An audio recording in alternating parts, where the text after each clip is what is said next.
the most horrible place in North Korea, Camp 14. Let's get into it.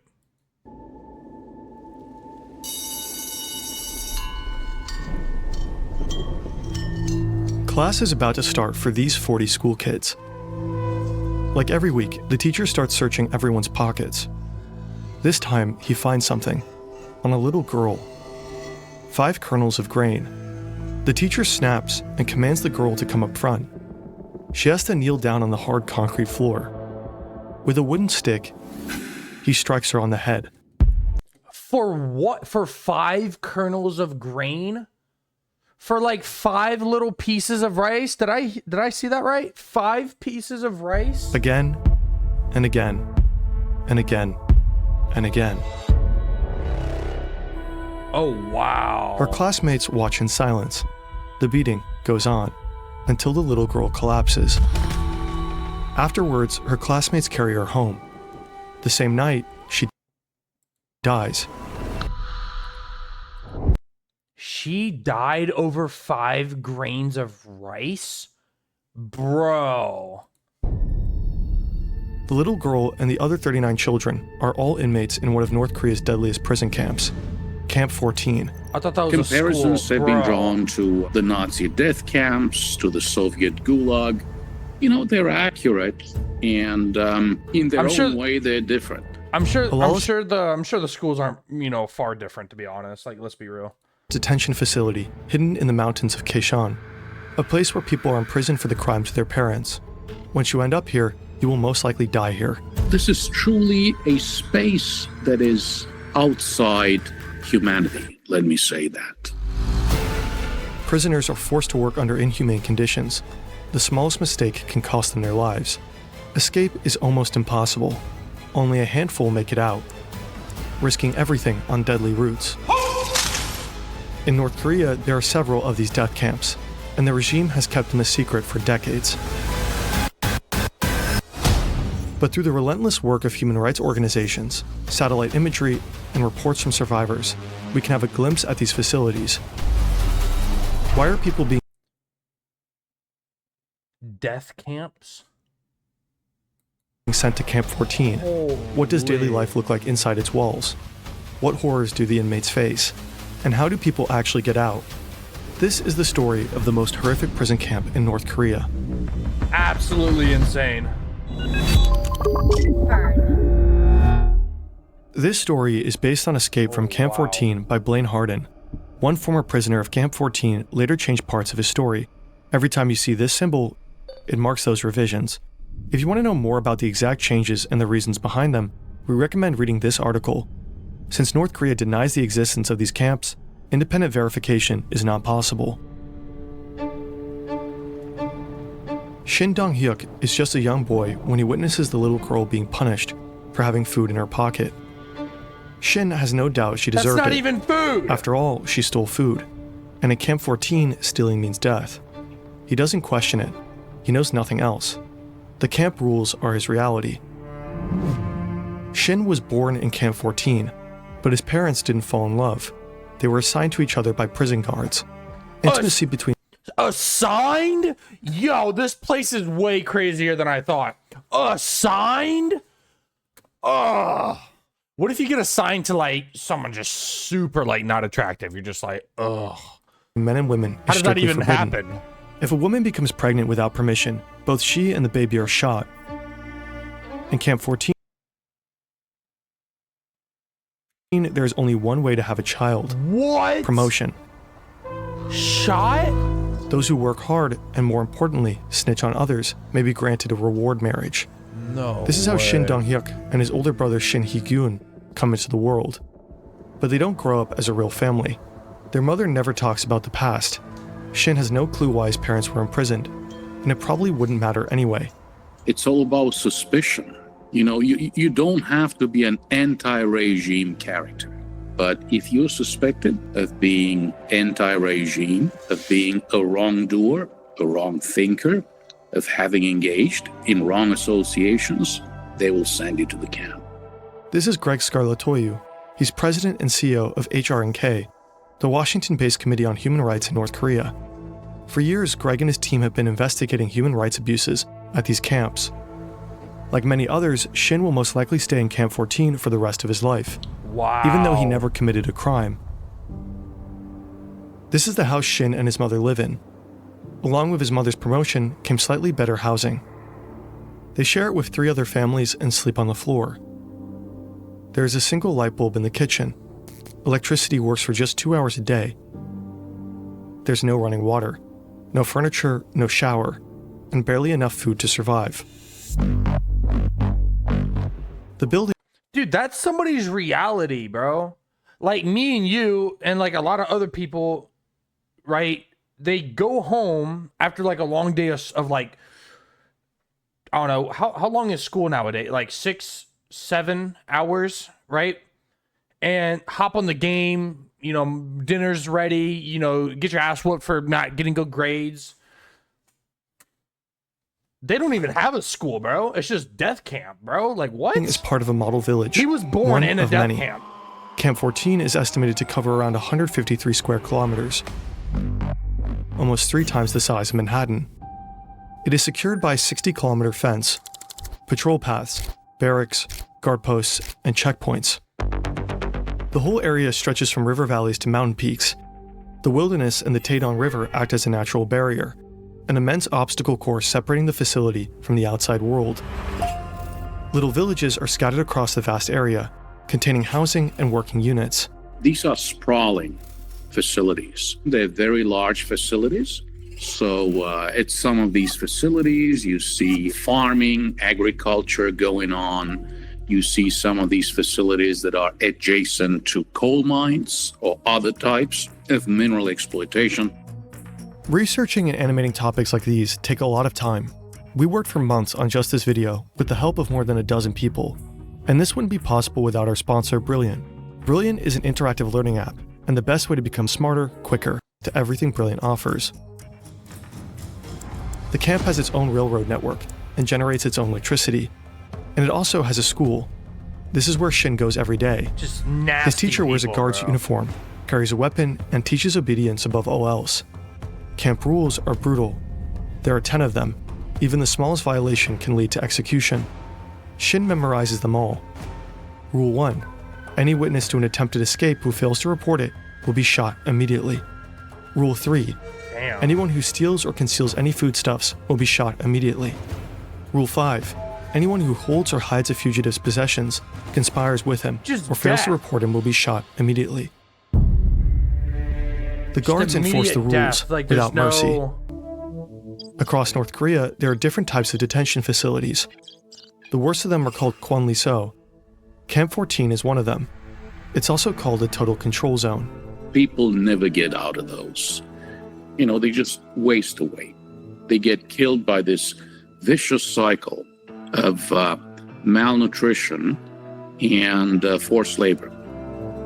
Wow, how Shin's sad. mother has to work the rice fields, 10 to 15 hours of hard labor every day. If she meets her quota, she receives food, just enough to survive the night and make it through the next day.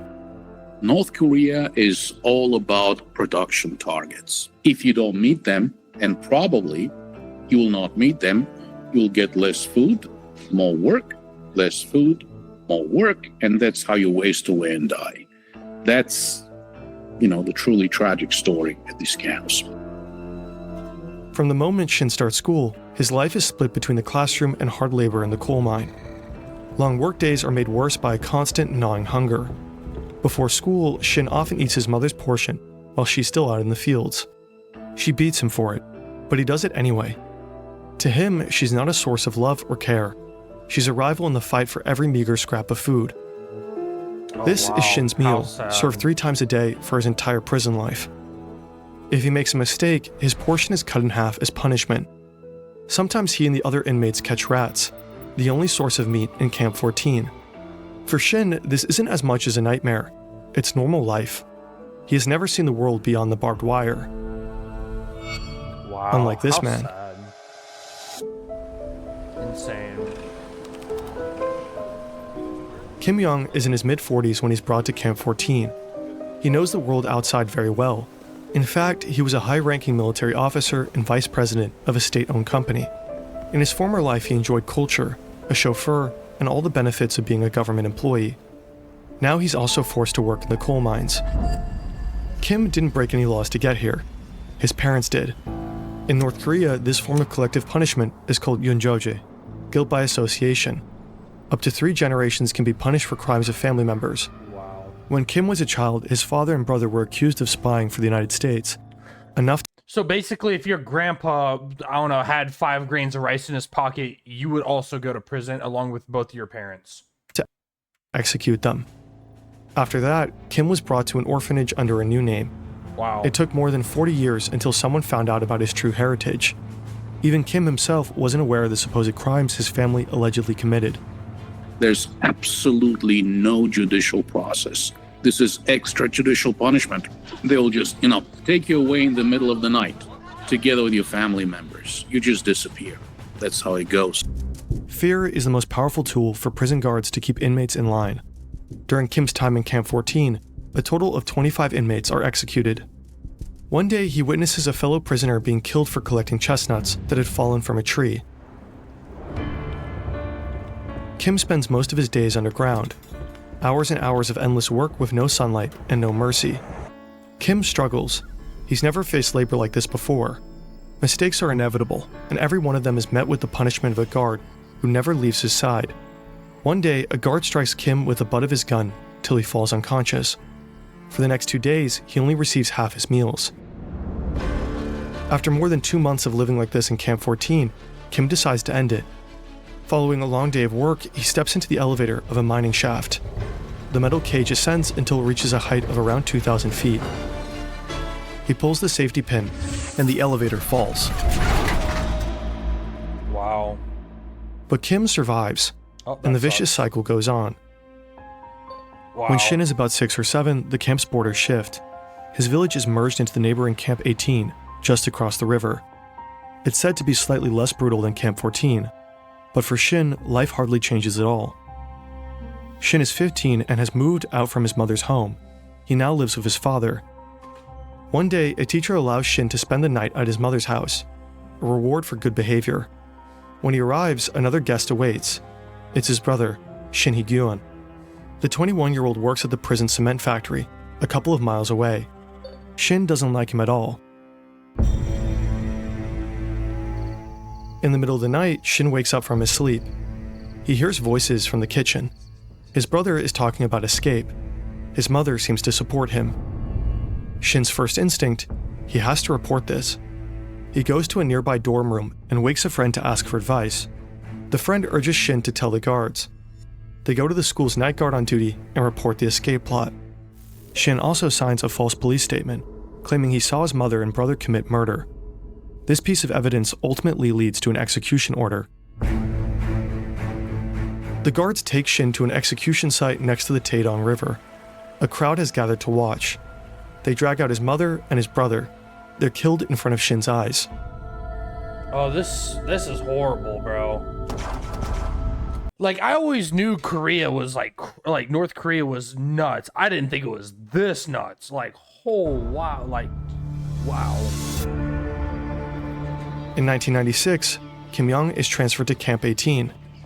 To him, this place feels like heaven. The labor conditions are slightly better, and to his surprise, he reunites with his 70-year-old mother, who is also a prisoner here. But the violence and abuse don't stop. One day, he has to witness how guards beat up his mother and force her to do manual labor. His mother is certain they will both die in the camp. Even though it means risking his life, she urges Kim to leave her behind and escape.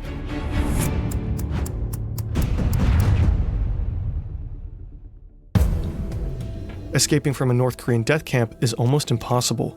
These are highly protected facilities. You're talking barbed wire, walls, armed guards, intersecting lines of fire. We're talking machine guns. Very, very difficult to escape. I mean, it's, difficult to escape a detention facility in any civilized country, imagine North Korea. Kim Young quietly studies his surroundings. He observes, waits, and starts thinking.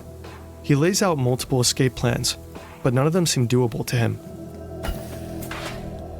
Another hard day of work. The prisoners are loading coal onto a train. Suddenly, they spot something. Grain scattered across the bottom of a tree. Bro, hear me out. Sneak up on a guard when he's not looking. Do one of those. Take his AK, mow down everybody else, right? Then there's going to be a red barrel by the front gate. Just put a couple shots into that. It'll explode. The front gate like explodes like this. Walk through the explosion because they're not going to be looking. They're going to be like this, right? Walk through the explosion and you're free. Train car. Easy. It must Bro, have I'd be so goated at this. transported food before. The scene explodes into chaos. Prisoners drop everything, desperately looking for the tiniest speck of food. The guards start shouting, but no one listens. Kim discovers a narrow space beneath a metal panel in the floor of a coal wagon.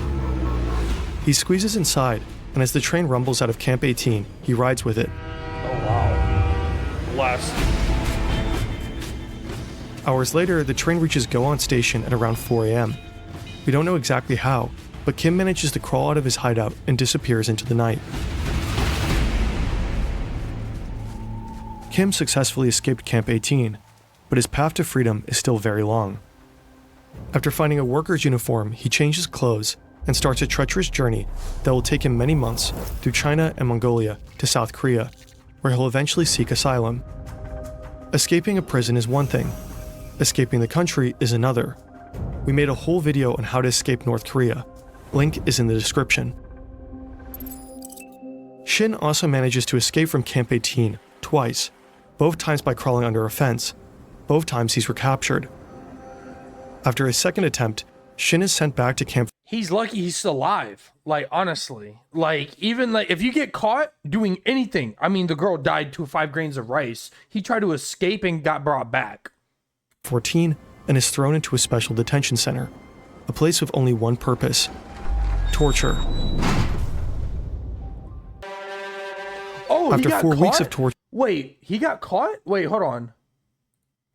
that will take him many months through China and Mongolia Okay, to so South he's on Korea, his way out. where he'll Okay, eventually seek asylum. that's the plan. Escaping a prison is one thing. Escaping the country is another. We made a whole video on how to escape North Korea. Link is in the description. Shin also manages to escape from Camp 18 twice, both times by crawling under a fence. Both times he's recaptured. After his second attempt, Shin is sent back to Camp 14 and is thrown into a special detention center, a place with only one purpose: torture. After 4 weeks of torture, he's thrown into a pitch-black cell, no windows and barely enough space to lie down. There he'll spend the next 6 months.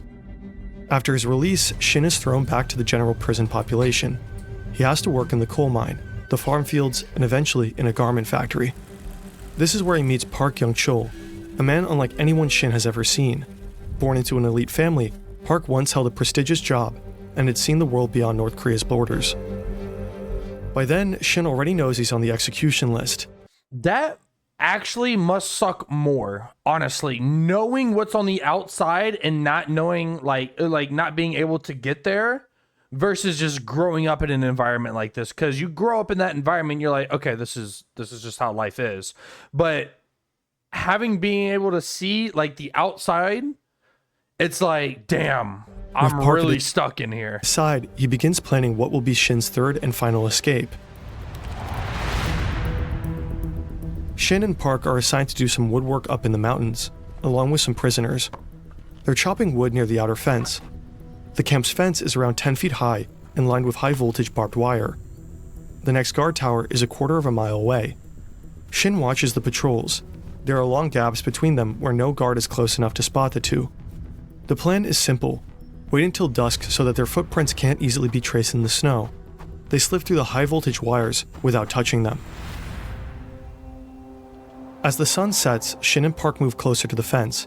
They hack branches, pretending to stack wood. Nobody notices them. Park hesitates. Shin's heart races. He grabs Park's hand and they run. Shin slips. Park reaches the fence before him.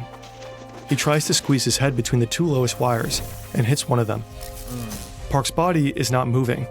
The bottom wire bends under his weight, creating a narrow gap. Shin crawls over Park's body. He is almost past the fence when his legs slip hitting one of the wires. Ooh. The voltage tears through him. His pants char, his skin burns from ankle to knee. But somehow he makes it through. Just leaves his Park's friend. body lies dead on the fence. Shin runs without looking back for 2 hours straight until he Honestly, it sucks to say he has to leave his friend, but honestly, it's probably better because the guards are going to notice somebody left and then sees like, okay, yeah, the he died. realizes that he made it. They probably won't think about him. He manages to cross the river to China, and after a journey of almost 2 years, he finally reaches South Korea.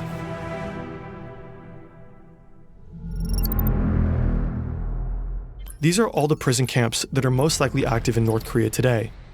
According to Greg Scarlatoiu, the camps are changing, and not for the better. Camps near the border have reportedly been moved further inland, likely to make escape even harder. And some new internal perimeters have appeared, possibly to isolate high-value prisoners. The third development in terms of infrastructure, evolution and development has been the creation of watchtowers and what appears to be intersecting lines of fire around the camps that would be meant to basically exterminate those who attempt to leave those camps. For some camps, evidence is even scarcer. There's one camp that we know very little about, and that's Camp 16, 1-6.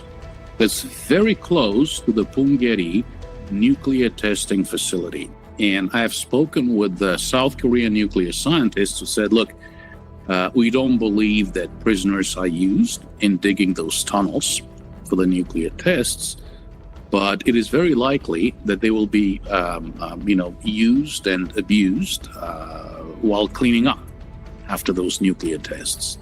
The HRNK estimates that up to 120,000 people are currently held in North Korean prison camps.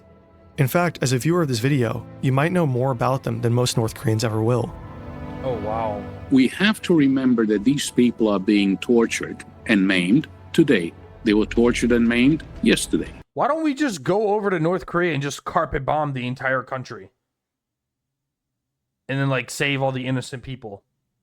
And the same will Like, I'm sure there's probably, like, a lot of reasons why we just can't do that, but, like, why not? happen tomorrow. So, I think is it's ridiculous. a matter of moral, ethical, religious, and political obligation to continue to maintain our interest in these issues. This is Shin today. He gradually adjusted to a life in society and became a public speaker and advocate for human rights in North Korea. In 2015, Shin Dong-hyuk retracted parts of his story and admitted to changing certain key details in Escape from Camp 14. The book's author published a detailed statement outlining every change Shin had made. According to Shin, some memories were simply too painful and others too shameful to share truthfully at the time. This is a common reaction for victims of torture, who often cope by suppressing or distorting their accounts of what really happened. Greg Scarlatoiu and others believe Shin's changes don't alter the fundamental truth of his reports. Was Shin Dong-hyuk a political prisoner? Yes, 100%. Okay, he spent some time both at Camp 14 and Camp 18, right across the river. Did he witness the execution of his mother and brother? Yes, he did. So the fundamental elements of Shin Dong-hyuk's story did not change. Shin bears the scars, physical and psychological. They leave little doubt about the abuse and torture he endured. Wow. Dude, that is actually insane. I've always known, North Korea being like some a crazy country, but that put it into perspective a little bit. That's actually kind of nuts. But anyways, make sure you guys like, comment, subscribe if you guys enjoyed the video. Take it easy. Peace.